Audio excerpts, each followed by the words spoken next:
Ini kita telah terhubung dengan Chief Economist Bank CIMB Niaga, Adrian Panggabean. Selamat pagi, Pak Adrian. Selamat pagi. Ya, saat ini rupiah telah kembali di level di bawah 15.000 ya. Nah, perkiraan Anda untuk hari ini pergerakan rupiah seperti apa?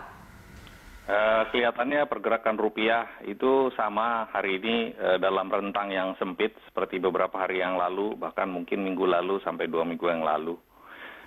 Pada rentang 14.925 sampai 14.975.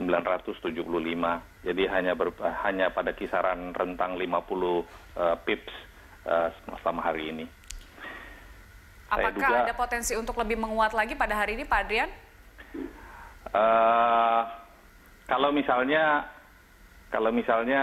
perdagangan rupiah itu sepi, yang bermain itu, yang berperan besar itu ya tentu saja adalah bank sentral.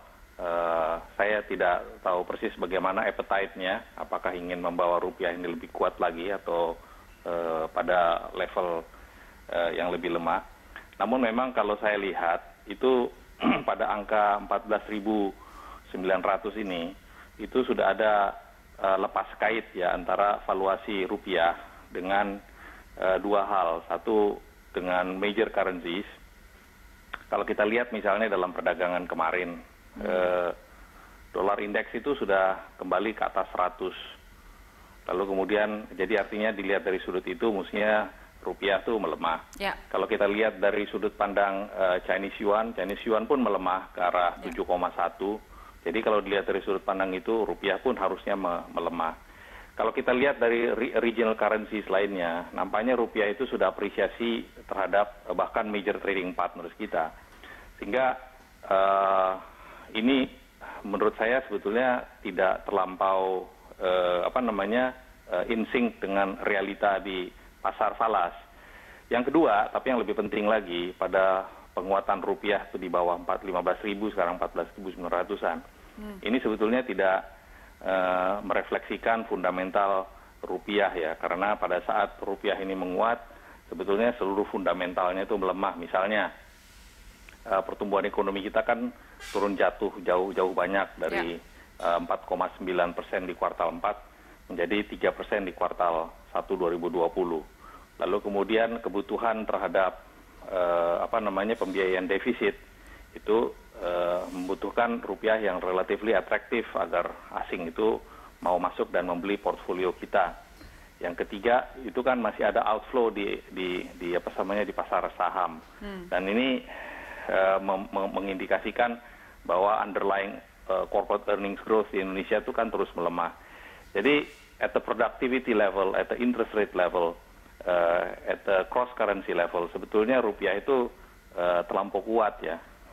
Dan saya melihat ini sudah mulai ada lepas kait nih terhadap antara rupiah dengan valuasinya. Kalau kita lihat sentimen dalam negeri seperti laporan cadangan devisa Indonesia kita begitu ya Pak Adrian, apakah ini mempengaruhi rupiah? Begini, kalau pasar lagi sepi itu sentimen itu menjadi tidak penting, Mbak Julita, karena sentimen itu kan sebetulnya yang secara intraday itu menaikkan atau menurunkan momentum sebuah mata uang. Tapi ini kan momentumnya kan ruang rentangnya kan sempit sekali, sehingga momentumnya dari sentimen nampaknya tidak ada. Jadi saya kira sih kalau kita lihat ya, pasar falas itu sepi pada saat pertumbuhan ekonomi jatuh. Pasar falas sepi pada saat ada dinamika pembiayaan defisit fiskal. Pasar sepi pada saat ada dinamika di luar negeri. Jadi ya sebetulnya sentimen itu sekarang tuh tidak punya peran apa-apa nampaknya. Baik, kalau Anda tadi mengatakan bahwa dolar indeks ini menguat ya, artinya rupiah kita juga terdampak dan beberapa mata uang lainnya juga terdampak melemah begitu ya Pak Adrian.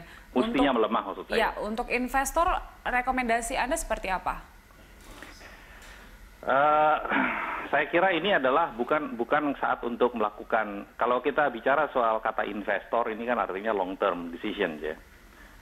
Kalau misalnya cuma untuk mau keluar masuk itu kan sebetulnya bukan definisi investasi ya, itu definisi punting ya, mancing istilahnya.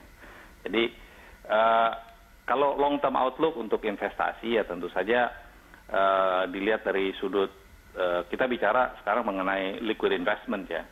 Saya kira kalau misalnya kita mengambil view bahwa akan terjadi deflasi atau disinflasi selama tahun 2020, di mana tekanan inflasi akan lebih ke bawah ketimbang ke atas, mestinya sih instrumen obligasi menjadi jauh lebih menarik ketimbang instrumen saham.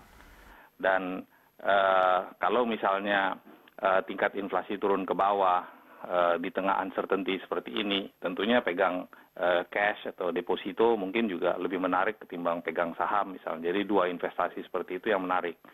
Kalau terkait dengan pertanyaannya dikaitkan dengan investasi terkait dengan falas, ya sekarang kita lihat aja ke depannya kira-kira negara mana yang akan lebih sukses dalam menghadapi mengatasi masalah COVID. Baik, artinya memang untuk isu COVID-19 ini masih menjadi isu utama secara global ya Pak, termasuk di dalam negeri kita. Ya. Betul, betul. Baik, Pak Adrian terima kasih untuk informasinya pada pagi hari ini. Pemirsa, Adrian Panggabean, Chief Economist CIMB Niaga.